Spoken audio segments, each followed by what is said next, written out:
ओम नमो भगवते वासुदेवाय नमः। नमस्कार। मैं ज्योतिषाचार्य वरुण प्रकाश ज्योतिष के आज के इस कार्यक्रम में सनातन परिवार से जुड़े हुए सभी लोग, ज्योतिष विज्ञान से संबंधित सभी लोग, जो लोग अपने जीवन के बारे में गंभीरता से विचार करते हैं, सोचते हैं और जीवन को ज्योतिष के माध्यम से गणना करके आगे बढ़ने की कोशिश करते हैं और वह चाहते हैं कि जो भी वह काम करे निश्चित रूप से उसमें उनको सफलता मिले, तो ऐसे लोगों का मैं स्वागत करता हूँ। आज मैं मासिक राशिफल में चर्चा करूंगा कन्या राशि के बारे में कि कन्या राशि के जातकों का अगस्त का महीना कैसा होगा। सबसे पहले मैं अगस्त में ग्रहों की स्थिति बताऊंगा, फिर कन्या राशि के जातकों के लिए ग्रहों की स्थिति बताऊंगा, फिर जीवन की आवश्यकताएं जैसे कि आप काम करेंगे, नौकरी व्यापार, वहां पे इनका क्या प्रभाव पड़ेगा, आपके धन की स्थिति पर क्या प्रभाव पड़ेगा, आपके स्वास्थ्य पर क्या प्रभाव पड़ेगा, प्रेम, वैवाहिक जीवन, स्वास्थ्य और परिवार, इन सब चीजों को और डीपली समझने के लिए वीडियो ज्यादा लंबा ना हो जाए इसलिए मैं शॉर्ट में बताऊंगा। लेकिन आगे बढ़ने से पहले मैं बता दूं, यह राशिफल पूर्ण रूप से आपके नाम राशि और आपके चंद्र राशि दोनों पर संयुक्त रूप से आधारित है। सबसे उत्तम तो यह है कि आप अपने बारे में विचार कीजिए, आप अपने बारे में समझने का कोशिश कीजिए। आप समझिए कि आपके जीवन में क्या है, कैसी सफलता आपको मिलने वाली है, क्या करने से आपको सफलता मिलेगी, जीवन में बाधाएं और रुकावटें कब कब है, किस प्रकार की है और हमको उसके लिए पहले से क्या करना चाहिए। यही अर्थ होता है कुंडली विश्लेषण का। और उसी अनुसार जब आप अनुसरण करके आगे बढ़ने की कोशिश करेंगे तो दैवी शक्तियां, ग्रहों की शक्तियां सब आपको आगे बढ़ाने में मदद करने के लिए जुट जाएंगी। अब यह नहीं है कि आप, यदि आपने सोच लिया कि आपकी कुंभ राशि है तो आपको पन्ना पहनना चाहिए, नीलम पहनना चाहिए। कुंभ राशि है, आपका राशि रत्न नीलम है, लेकिन कोई जरूरी नहीं है कि नीलम रत्न आपको फायदा ही करे। वह होता है ग्रहों की स्थिति। तो ऐसा नहीं है कि हमको मालूम हो गया हम अपने अनुसार सब कुछ करते जाए। कभी कभी हमको नौकरी पाने के लिए देवगुरु बृहस्पति का भी पूजा करना पड़ेगा, कभी कभी बुद्ध की पूजा करनी है, कभी राहु की भी करनी पड़ सकती है, कभी सूर्य की भी करनी पड़ सकती है। वो ग्रहों की स्थिति के हिसाब से होता है, राशि अनुसार नहीं। इसलिए बेहतर है आप अपनी कुंडली का विश्लेषण करा लीजिए। कार्यक्रम के अंत में मैं आपको उपाय बताऊंगा। उपाय वह समाधान है, जैसे मान लीजिए आपको किसी भी तरीके का चिकित्सीय समस्याएं हैं और आपने कोई दवा लिया, दवा लेने पर आपको आराम मिल जाता है, फिर आपको कुछ देर के बाद फिर वह दवा लेनी पड़ती है, जिससे आपको लगातार प्रयास करते करते वह बीमारी समाप्त हो जाती है। तो उपाय यही काम करता है। उपाय तत्काल रूप से आपको लाभ दिलाता है और उस उपाय को लगातार यदि आप करते रहे तो आपकी समस्याएं निरंतर समाप्त होती चली जाएंगी। इसलिए उपाय जानना और उसको करना बहुत जरूरी होता है। तो चलिए आगे बढ़ते हैं। कन्या राशि के जातक, पहले आप समझिए कि इस महीने में ग्रहों की स्थिति क्या रहेगी। आपके राशि के लिए नहीं, सभी के लिए ग्रहों की स्थिति क्या रहेगी, फिर मैं आपके राशि अनुसार ग्रहों की स्थिति बताऊंगा। कुंडली का विश्लेषण कराने के लिए आप एक छोटा सा शुल्क हमको देकर लाइफ टाइम के लिए जुड़ सकते हैं। जीवन में जब कभी दोबारा आपको लगे हमारी आवश्यकता है या कुछ ऐसी चीजें हैं जो मुझे आपको बताना चाहिए, तो आप हमसे तत्काल प्रभाव से संपर्क करके उन समस्याओं से चर्चा कर सकते हैं, विचार विमर्श कर सकते हैं और अपने जीवन के बारे में बारीकी से अध्ययन करके। कई बार ऐसा होता है कि हम बात करने जाते हैं, कुछ सवाल हमारे मन से भूल जाता है, या कई बार ऐसे होते हैं पॉइंट आउट बनाए रहते हैं लेकिन बाद में आता है यार ये भी पूछना चाहिए था। तो हमने सरल और सटीक उपाय बनाया है कि आप जब चाहे तब हम हमसे संपर्क कर सकते हैं। यदि हम बिजी हैं तो आपको हमारी तरफ से कॉल बैक आ जाएगा, बट आएगा जरूर और दोबारा शुल्क देने की आपको आवश्यकता नहीं है। हम 50,000, 1 लाख, 25,000, 10,000, 5,000 शुल्क नहीं लेते हैं। हम बहुत छोटा शुल्क लेते हैं और उसमें आपको जीवन भर परामर्श करने का वचन देते हैं। आमतौर पे जो सोशल मीडिया पे ज्योतिषी लोग बहुत ज्यादा प्रसिद्ध हैं, मेटा पर ऐड चला के अपने आप को प्रमोट करते हैं। मैं ऐसा नहीं कर सकता क्योंकि मेरे पास धन का अभाव है। तो जिसके वजह से, और मैं शुल्क भी बहुत कम लेता हूँ और उस शुल्क का 50% मैं अपने यहाँ, जो हमारे यहाँ चलती है अनाथालय, पशु सेवा, वृद्धाश्रम उसमें लगाता हूँ। जैसे आपके धन का आपको भी पुण्य मिले, क्योंकि दान करना एक जीवन का सबसे बड़ा आवश्यक काम होता है। आपसे डायरेक्ट मैं कहूँ कि दान के रूप में कुछ धन दीजिए, तो वह एक तरह का भिक्षा मांगना होता है, और हो सकता हो कि आपको मेरी ये बातें न अच्छी लगे और आप कतराने लगे। इसलिए मैं डायरेक्ट न कहकर जो शुल्क मुझे मिलता है उसी का 50% मैं इन कामों में लगाता हूँ, जैसे आपके धन का आपको पूरा पुण्य मिले, लाभ मिले। तो चलिए वीडियो आगे लंबा ना हो तो ग्रहों स्थितियों के बारे में समझिए। अगस्त महीने में ग्रह स्थिति क्या रहेगी। सूर्यदेव कर्क राशि में रहेंगे, फिर 17 तारीख के रात को वह सिंह राशि में गोचर कर जाएंगे। मंगल देव वृषभ राशि में रहेंगे, 2 तारीख से मिथुन राशि में गोचर करेंगे। बुध देव मिथुन राशि में रहेंगे और 5 तारीख से कर्क राशि में, और 22 तारीख से वह सिंह राशि में गोचर करेंगे। गुरु कर्क राशि में रहेंगे, शुक्र सिंह राशि में रहेंगे, फिर 1 तारीख को कन्या राशि में गोचर करेंगे। शनिदेव मीन राशि में रहेंगे पूरे महीने वक्री अवस्था में।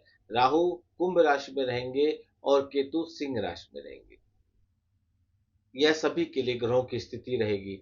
अब आपके राशि अनुसार ग्रहों की स्थिति क्या रहेगी और उसका आपके ऊपर क्या प्रभाव पड़ेगा, यह विस्तार से समझिए। तो कन्या राशि के जातकों, आपके लिए यह महीना थोड़ा बेहतर रहने की संभावना दिखाई दे रही है।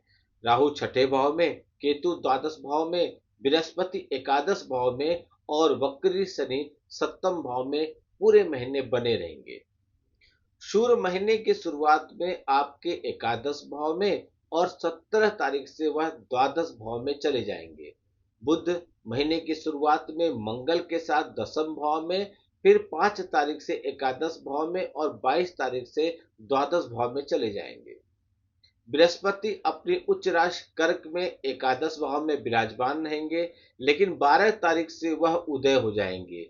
उनके प्रभाव में बढ़ोतरी हो जाएगी।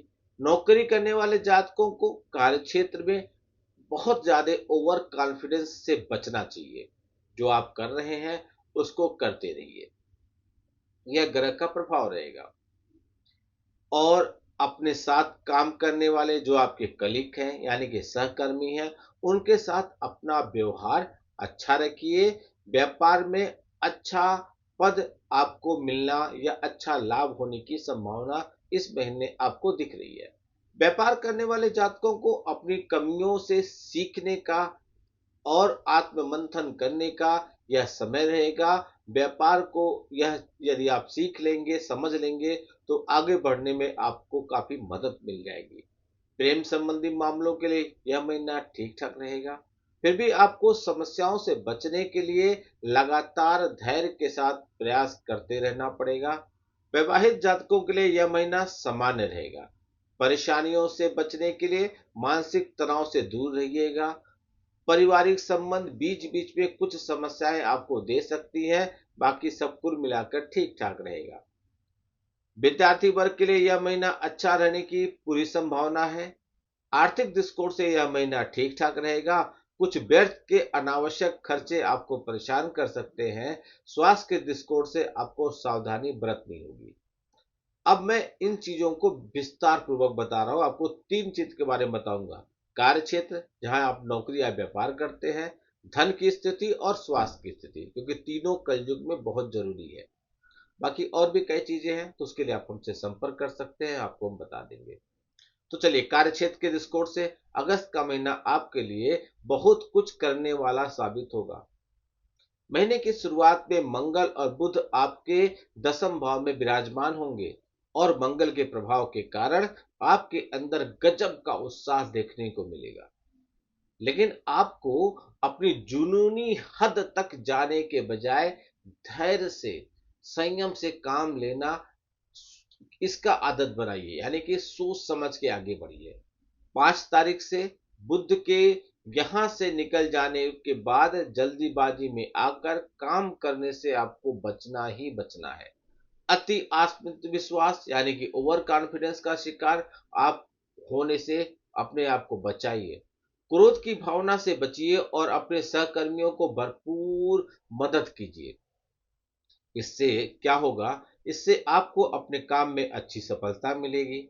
इसके अतिरिक्त वरिष्ठ अधिकारियों का या वरिष्ठ लोगों का पूरा सहयोग मिलेगा। राहु महाराज आपके छठे भाव में विराजमान रहेंगे, जिससे विरोधी बीच बीच में आपको परेशान करने के लिए सर उठाएंगे। हालांकि वह आपका कुछ नहीं कर पाएंगे, लेकिन थोड़ी देर के लिए मानसिक चिंता अवश्य दे देंगे।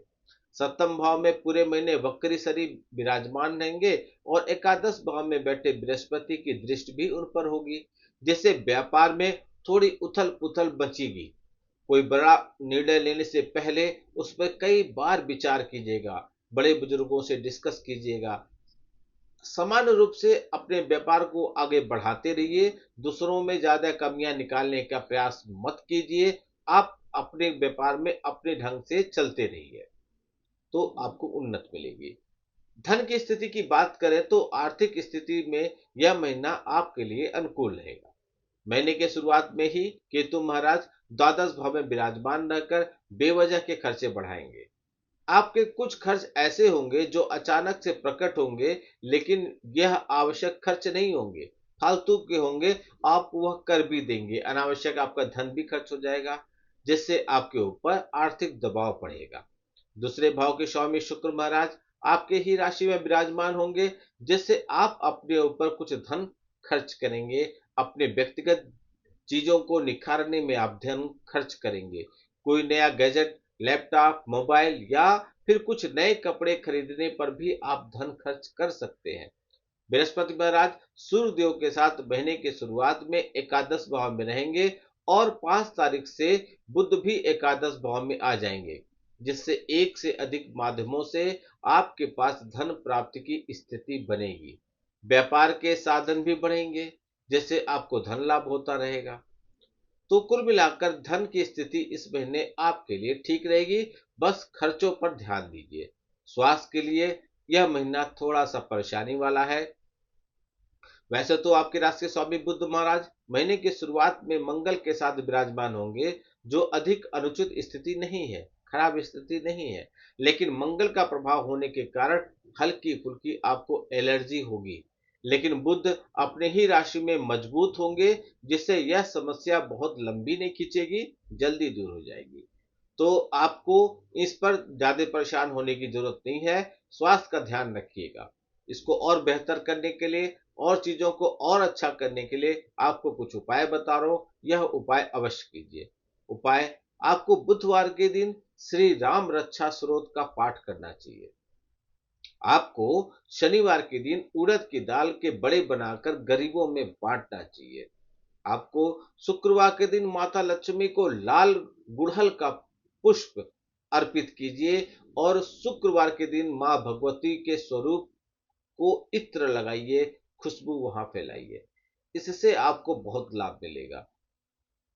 मैं आपसे बस इतना कहूंगा कि यह वीडियो को उतने लोग तो अवश्य पहुंचाइए, जैसे कन्या राशि से संबंधित सारे लोगों को पूरा लाभ मिल सके, अपनी राशि को समझ सके और उसमें आने वाली रुकावटें, बाधाओं या क्या अच्छा है क्या बुरा है वह समझ सके। इसलिए वीडियो को फॉरवर्ड कीजिए, शेयर कीजिए, जिससे लोगों तक यह पहुंचे और इसका वह पूर्ण लाभ उठा सके। आप हमसे दान स्वरूप यदि हमारे वृद्धाश्रम, अनाथालय, गौशाला में कुछ दान करना चाहते हैं, तो आपसे हमें धन की आवश्यकता नहीं है। बस यही मैं चाहता हूं कि आप इस वीडियो को लाइक कीजिए, फॉरवर्ड कीजिए, लोगों तक पहुंचाइए, जिससे सभी लोग पूरा इसका लाभ उठा सके। आप जो भी जानना चाहते हैं, जिस विषय में जानना चाहते हैं, जो भी आपकी इच्छा है वह आप लिखिए। आप लोग के हर तरह के वीडियो पर मैंने, हर तरह की इच्छाओं पर मैंने वीडियो बनाया है। सिर्फ फीफा वर्ल्ड कप पे मैंने नहीं बनाया, क्योंकि मैं बार बार कह रहा हूं कि विदेशी खिलाड़ियों का कुंडली हमारे पास नहीं है, तो मैं झूठ बोल के या तुक्का नहीं मानना चाहता। किसी भी विषय पे जानना चाहते हैं, समझना चाहते हैं, तो वह लिखिए। अपनी कुंडली का विश्लेषण कराना चाहते हैं तो स्क्रीन पे चले हुए नंबरों पर आप संपर्क कीजिए। आपको मैं डायरेक्ट आपसे बात करूंगा। बस एक छोटा सा शुल्क आपको देना पड़ेगा। वीडियो को बहुत लोग तक पहुंचाइए। आपका दिन शुभ हो। भगवान भोलेनाथ का आशीर्वाद आप पे बना रहे। नमस्कार। जय श्री राम।